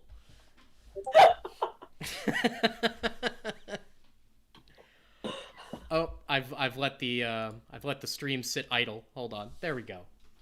Unfortunately, I have to play all of these videos manually, so I have to really be on my game here. Oh man, I'm imagine if sorry, we'd guys. been. I have been monopolizing things, and I should probably bow Oh, not out. at all. No, it's great Not to just have you here. because... Oh well, thank you. This is a huge amount of fun, and thank you so much for bringing me in. I actually do have to get on to other things this evening, so That's fair. We've all got our own Fridays to attend to. You take care. It's been an absolute pleasure chatting with you. Yeah, no, Thank you so please much. come back. Please let me know when you'd like me to fill up the live stream again. Absolutely. All right. Have a good 100%. evening, everyone. Have a good Take night. care. All right, back to Chris. Sorry that I kind of stole your spotlight there for a second. Not at all. Not at all. That was frankly a fascinating conversation, and it's one of those things where if the conversation goes naturally into something, I think that's one of the best things in the entire universe. Yeah, that's true. Yeah. We're also working with jumping back to 20 minutes ago. We're working with more live history than just Imperium Romanum, right? Yeah, so very, very, very, very recently, Julian and I were on a call with Rul Kanananak, who I'm not sure if all of our viewers are familiar. If our viewers are familiar, he's the guy, or are not familiar, need a refresher. He's one of the world's top Greek military historians, who primarily works with, obviously, hoplite warfare. And we were asking if he was familiar with any Greek reenactment groups, and he was like, "Oh yeah, no, I know a bunch of guys who are over in Plataea right now because it was the 2000 something anniversary of the Battle of Plataea." I am not a Greek historian. I do not know that date off the top of my head. To be fair, there were at least 30 battles at Plataea, or Plataea. It's true. Plataea was the one flat spot in all of Greece. So That's everyone just literally kind of the word. went there to fight. Yeah, that's what the word means. It's just the flat spot. So everyone's like, okay, let's go to Plataea to fight. Anyway, yeah, so we actually talked with a few of those. I'd like to give a big shout out to Paul Bardunius, who has essentially facilitated the entire thing. We've got a video coming out from them. It's going to be a relatively quick one, and hopefully we'll get more in the future. But it's going to be on hoplite going to war, and essentially shows all the kit of hoplites and stuff, and it lets us get into a fascinating chat on both linothorax and hoplite shield. God, linothorax is so cool. It's really cool. One of the coolest things is we don't actually know how it was made. There are a whole bunch of theories. The theory that the reenactors went with for their recreations, I believe, is a leather core and then cloth over that. Mm-hmm. Layers of glued cloth. Yeah, apparently the layers of glued cloth one is it's fallen out of the mainstream. People aren't really going with that so much anymore. Well, I think the big deal with the layers of glued cloth was that if you expose it to damp, it kind of unravels. Yeah, I can't... Again, full disclaimer, I'm not a Greek historian. I probably should not be talking super much about linothorax in an authoritative fashion. Don't take my word as gospel. I am not Graham Hancock. I do not try to pretend to be an expert in a thing that I am not an expert in. I'll tell you if I don't know something. I will tell you if I don't know something, and then I will not tell you all of these conspiracies that I have about it. But linothorax, essentially, boiling it all the way back down, is Greek, probably cloth armor. That's what linothorax means. It's a form of cloth armor that was probably the most ubiquitous form of body armor that the Greeks used up until the Romans took over the peninsula. And do you know why it was so ubiquitous? Yeah, because it was cheap, and the Greeks, shockingly, were not especially wealthy civilization for the most part. I remember a quote, I think it was from an Athenian general looking at a Persian commander's tent. Because, after Xerxes pulls out of Greece and leaves one of his commanders behind to see to the occupation, and the Greeks kind of force the Persians out. In one of the last battles, right, they seize the commander's tent, And one of the Athenian generals is recorded as saying, look at them and all their wealth come here to rob us of our poverty. Yeah. But oh god, getting all the way back into the pre-Peloponnesian Wars is the Persian Wars. The reason the Persians came over was because the Greeks were essentially poor pirates who kept raiding the borders of Persian territory. And also agitating the Ionian cities. Yeah, they agitated the Ionian Greeks and caused them to revolt, and the Greeks are like, the Persians were like, oh god, the Greeks are revolting, ha ha ha.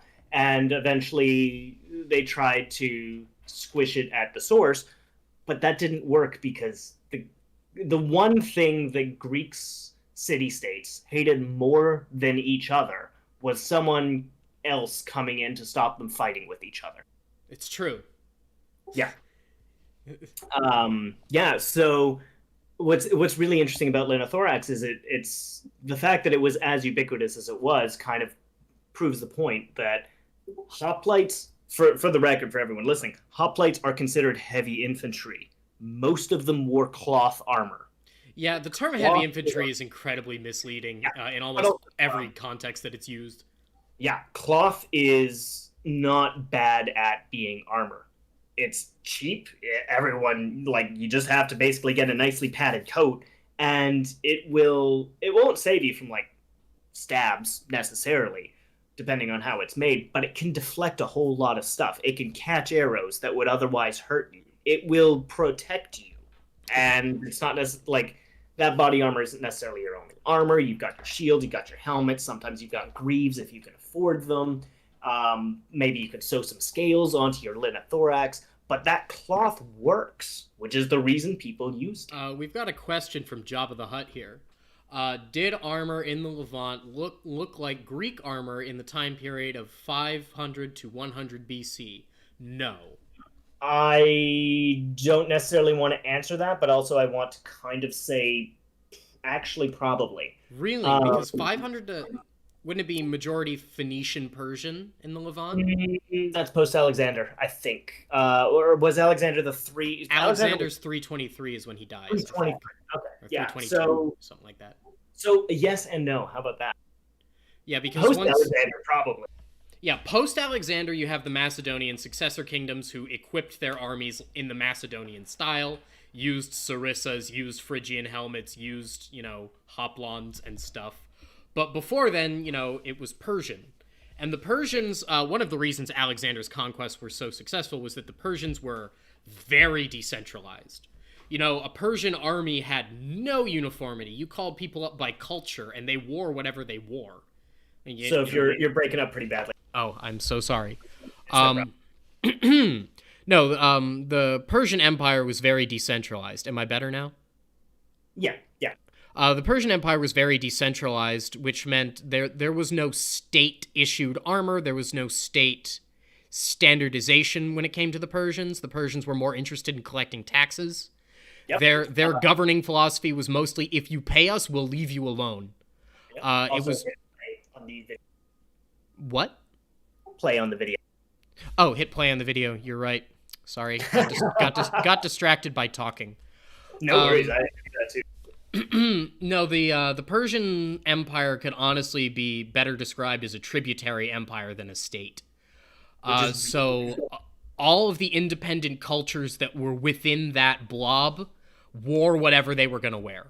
So in the Levant specifically, that means we're looking at the Egyptian coast, we're looking at the Palestinian coast, we're looking at the Syrian coast, we're looking at the South Anatolian Cilician coast.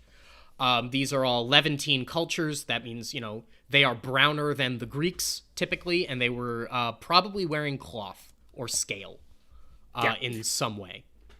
I do want to note and emphasize that the Greeks didn't universally just wear cloth armor. They wore sometimes scale, again, I mentioned scaling their linothorax. The most famous mosaic of Alexander the Great that you're probably thinking of when I say the words mosaic of Alexander the Great. Is it the one where he's on the horse?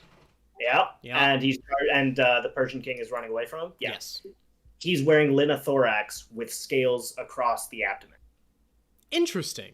Yeah. That's how ubiquitous this armor was. But that being said, like they also used molded bronze armor that was nicely stylized to make you look like you had muscles, even if you didn't necessarily have that six-pack because you're Joe Blow off the street. By the way, hoplite armies, for the most part, this is not a blanket statement, yada, yada, yada, yada. It's not universal. Hoplite armies were mostly essentially militia. I can step up and say very confidently that hoplite armies were mostly militia. And in fact, the majority of the time when two Greek forces met each other, one army just broke before the fight started. Because hand-to-hand combat is terrifying. Yeah, imagine, like, you're just a regular guy, like you, listening to me right now.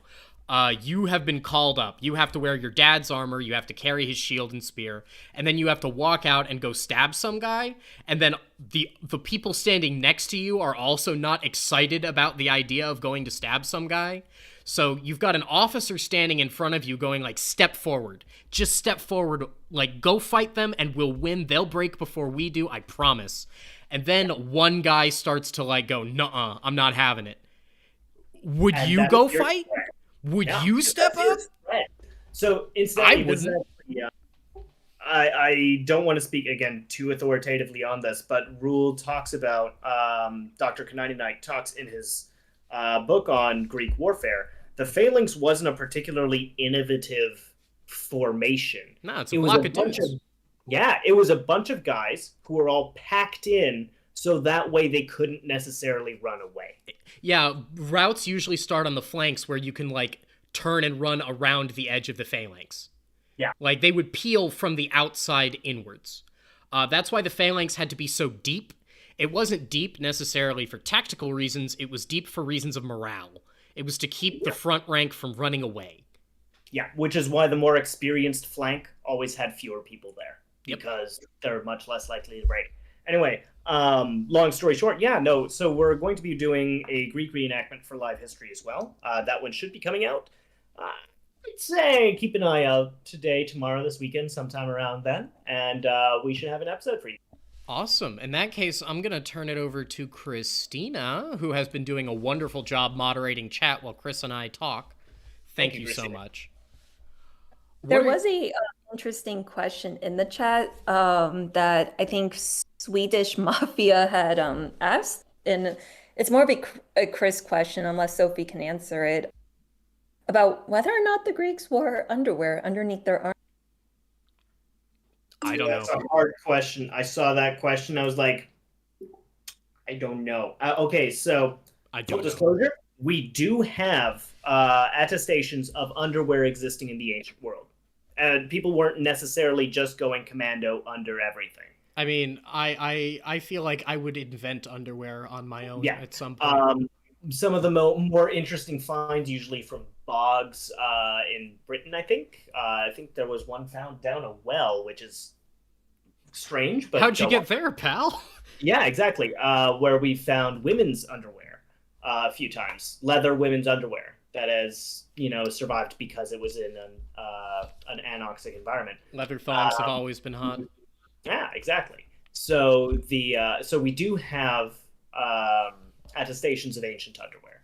We do have, I believe there's some price tags that refer to ancient underwear and a couple of mentions of it in text. I don't know off the top of my head. I don't want to speak too far off the top of my head because part of the answer is I don't know.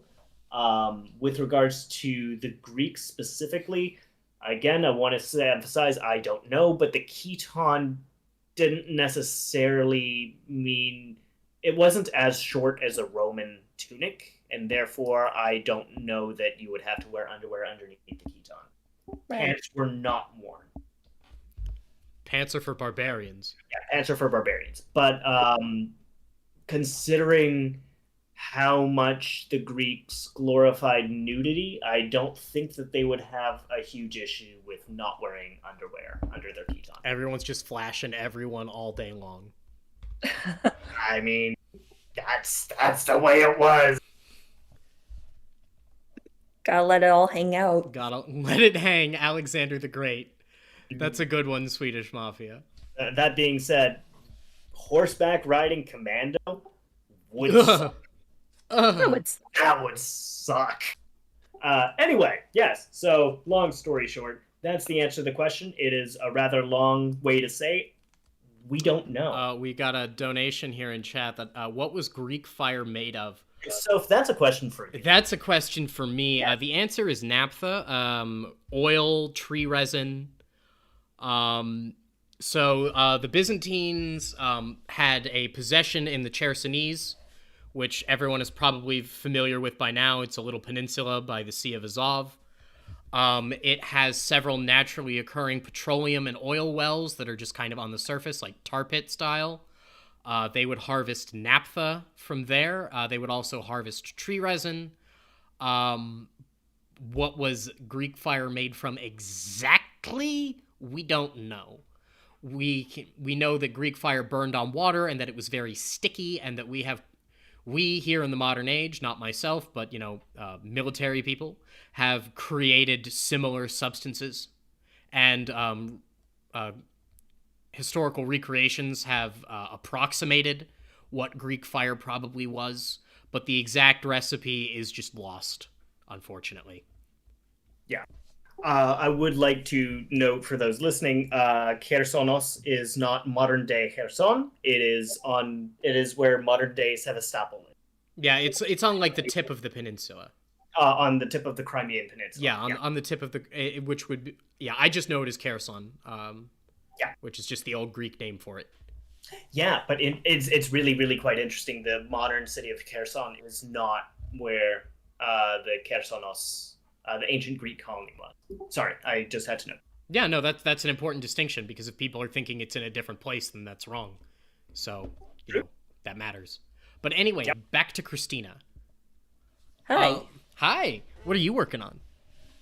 I've been working on a few things. I've been working on 2 scripts, one of them being Roman death, and the other one on Polynesian exploration, which seemed to be a pretty requested topic after our last exploration video with the Greeks in the Arctic. So that was pretty fun. Is there any one of those you'd like to talk about more than the other? Because I'm kind of curious about Roman death. You cut out. Oh, I'm kind of curious about Roman death. Yeah, I could probably talk about Roman death. Oh wait, hold on. so- Sorry, we've got another donation in the chat. Oh, yeah? Is napalm closer to Greek fire, or would white phosphorus be closer? Probably napalm. And just Napalm. in form and function, napalm is definitely going to be a lot closer than white phosphorus. Yeah, napalm 100%. Napalm is essentially modern day Greek fire, for lack of a better term. White phosphorus is an entirely different element altogether. Yeah, and it does different things. White phosphorus can burn without air. White phosphorus, it's Greek fire is, I think, described doing that, but it's a very different thing. Yeah, I'm pretty sure napalm would be closer. But anyway, sorry, Christina, go ahead.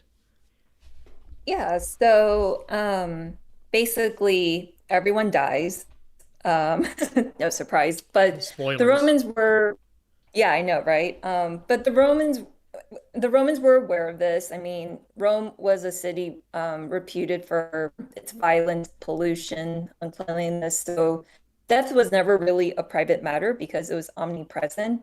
And death affects everyone, from the young, old, babies, men, women, everyone in between. So the Romans learned how to face their own death. And there were 2 schools of philosophy that most Romans had adhered to.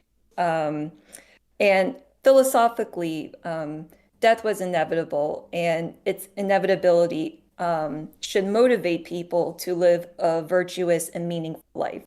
So the first 2 schools of thoughts, the Epicureans and Stoics, we have Lucretius, who is the most famous Epicurean, in his poem on the nature of things. He explores how man can achieve peace in mind and overcome the fear of death. Because, as he says, one of the greatest obstacles to one's state of tranquility is man's fear of death.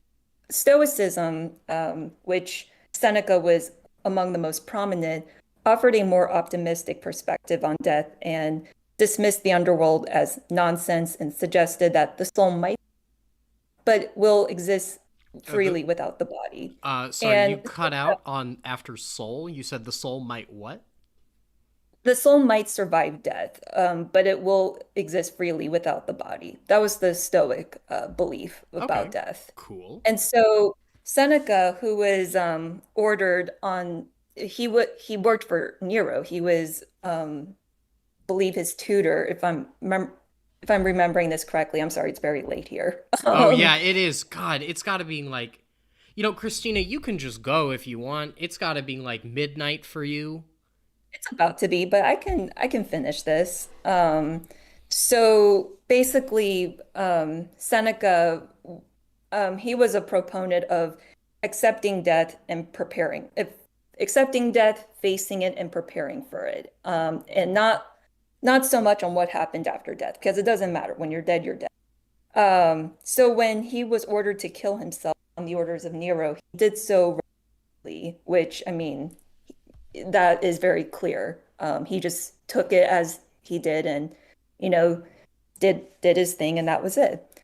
And so beyond philosophy, though, I mean, there were these memento mori. They're reminders of death, but literally it translates to remember that you die. So the concept was any day could be your last day, so you might as well enjoy it by indulging in life's greatest treasures, eat some amazing cuisine, drink some good wine, and, have some good, sexy time with your partner or partners, if you will. And so we see a lot of these memento mori skeletons, skulls with like a pile of bones underneath. That's famous mosaic motif. Oh yeah, as such as we are, you will be. Yeah, I mean, basically the concept was like YOLO. Like, I hate to use you're that, gonna but die and you're gonna be dead. So was there a Roman afterlife? Kind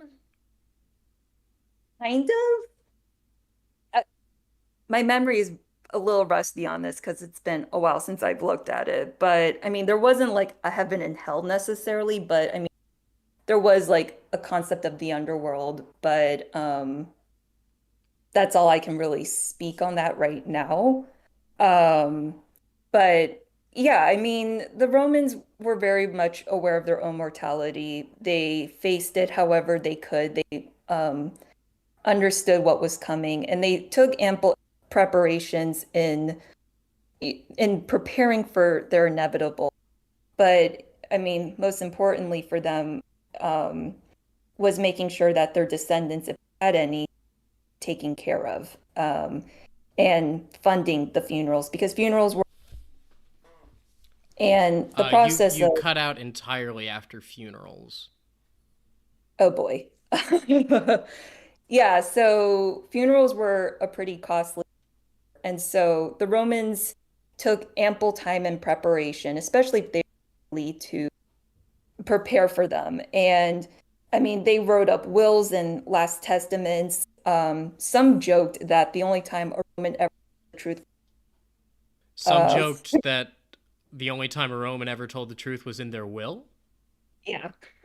Was that what? Because a good will reflected the testator and the living survivor. So if you were snubbed out of someone's will, that's a pretty egregious thing. Pretty clear statement of I don't like you. Right. But in some cases, especially with the elite, they would name drop the emperor, being friends with the emperor, because it just showed that they rubbed shoulders together. They were, in pretty good cahoots. So, it lends to their legacy that they leave behind. What was important for a lot of these elite Romans was leaving a lasting memory and a good legacy for people to remember them by. And yeah, that's all I really have to say on that. I mean, the script is almost 9 pages. There was so much research done into it, and so much of it has to be revised and pared down. Yeah. I think the script you gave me was actually 11 pages.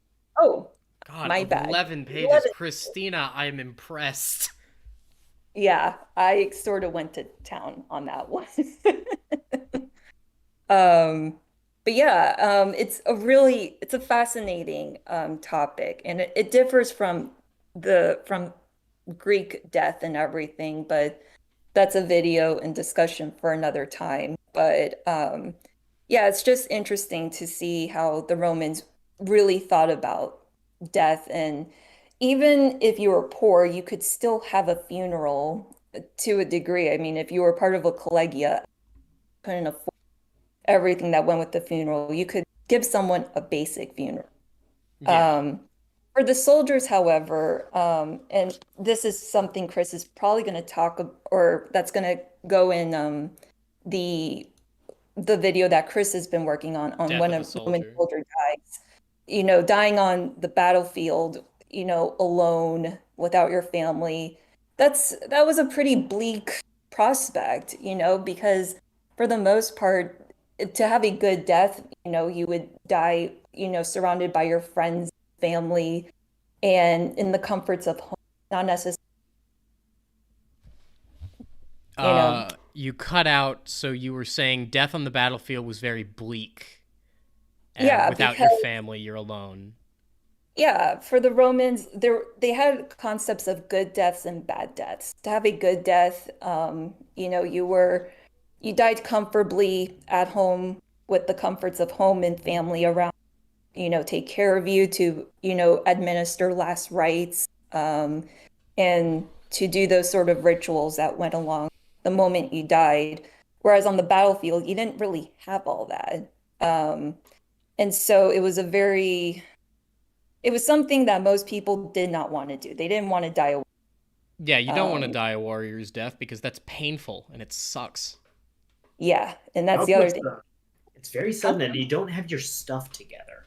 Generally Right. speaking, like I don't know about anyone in chat. You guys might be way more ahead of things than I am, but I like personally, I don't know. I'm not prepped to die tomorrow.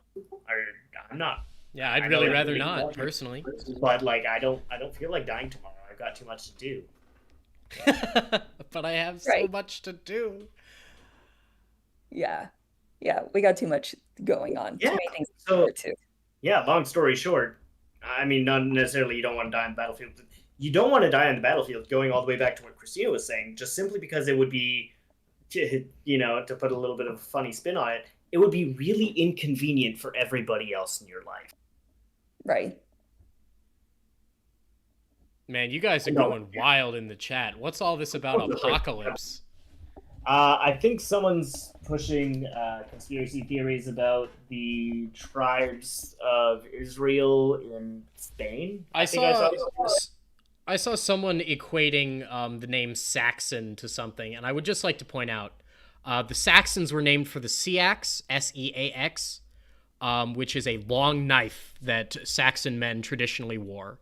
The Anglo-Saxons are the Saxons of northern Germany, who then went to the land of the Angles in England. So Saxon is from Seax, Seax, Six, I think is how it's pronounced. It's not from anything else. just to let you know. Fun fact. Right. And like again, I'm not necessarily going to engage with all this stuff. That's Yeah, no, that's fair. But Yeah, it's going a little nuts in there. yeah, because we've got for the 2 minutes left on the stream. So. Yeah. So for the 2 minutes left, actually, I'm going to seize something because I want to show you guys what I'm doing, which is the True Size, which is the project that I am heading. And I wanted to let all of our viewers know that the True Size is going to change. Every episode is likely to be a little bit different from the episode that came before it, as we are constantly evolving this series format. We are playing with new things. We're working on importing realistic landscapes. We plan to expand time periods and regions beyond the Roman Empire. The True Size, I have dreams of playing around with the Napoleonic Wars. I would like to represent battles in World War I would like to represent the Romance of the Three Kingdoms. I would like to represent plague. I would like to represent cities. Like the direction that we are going with this series, we're going to be doing a whole lot with this technology. It's going to keep changing as we keep developing it. So I'm really, really excited to show you what we're going to do. And in fact, I have a little bit of a scene to show you, which is only a few seconds long, but take a look at this. This is where we're going, ladies and gentlemen. Check it out. These are just cubes, and this is just a table. But you can already see that we have evolved this. We've evolved this so far, and we're going to go so far with it. So just one more look. On stream? Huh? I'm not seeing that on here. It's Oh, it's just going live now. Yeah, we got a 30 second There delay. it is. And Oh, that's look just at how I wanted to close the stream. Like, take a look at that. Like, look at what we're doing here. I'm going to play this one more time. But I am very excited to show you where we're going and what we're doing. And how we're going to really mature this. I think it's going to be amazing. I'm honestly really looking forward to it. Yeah. And so I think that's where we're going to end the stream today. All right. So, nice hanging out with you guys. Please don't be too weird in the chat. Don't be mean to each other. Stop doing that. It's been an absolute pleasure. It's been a You guys pleasure. take care.